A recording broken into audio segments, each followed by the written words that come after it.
यत्र नार्यस्तु पूज्यन्ते रमन्ते तत्र देवताः।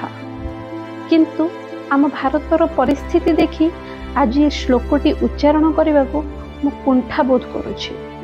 खास करी दिल्ली केस, हाथरस केस, ओडिशार परी, कुंदुली एवं कोलकातार डाक्तर केस एवं आहरी अनेक ए सब देखी बड़ आश्चर्य लगे जे आम देश रे माँ दुर्गा, माँ काली, माँ लक्ष्मी ठाकुराणी पूजा बड़ जाकजमक करा जाए और अति सहजरे गोटे नारीर चरित्र हरण बा बलात्कार भी कर दिया जाए।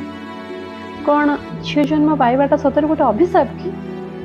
द्वितीय भगवान बोली कहूथुबा डाक्तर जदि डाक्तरखाना ही सुरक्षित नुहे ताहले आ कहा कथा कौन कहबा? आम देशर कानून कौन एमिति जे बलात्कार भली घृण्य अपराध एते मात्रा रे आम देश रे घटी चली केते साहस से नररूपी राक्षस मान को मिलुछि केउठारु?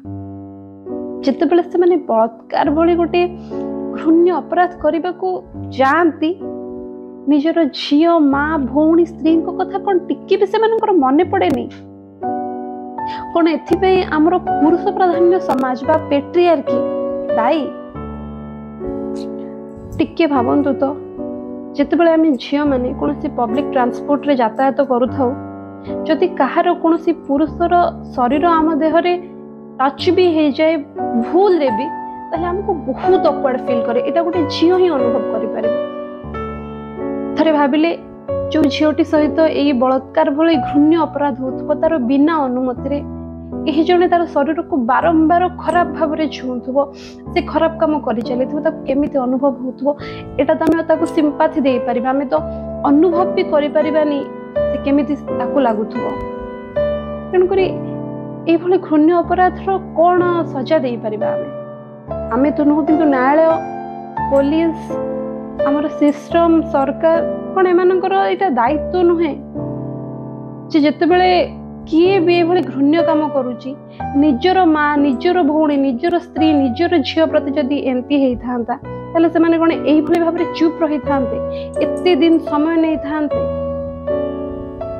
मु तो प्रकृति रे कोनोसी उत्तर भी पाई पारुनी कि कोनोसी मो पार्टी को कोनोसी भाषा भी मु आसुनी कि मु किछि भी कहि परिबी बाबद रे। तथापि जदि आपण मानकु ए वीडियो रो किछि भी लागिथिबो मते दया करी जणांतु और एटलिस्ट शेयर करंतु कि अन्य माने जानंतु। समस्त तो कहउचंती तो गोटे नागरिक, आम देशर नागरिक हिसाब रे मु भी कहबा पई भाबिली बाध्य हेली।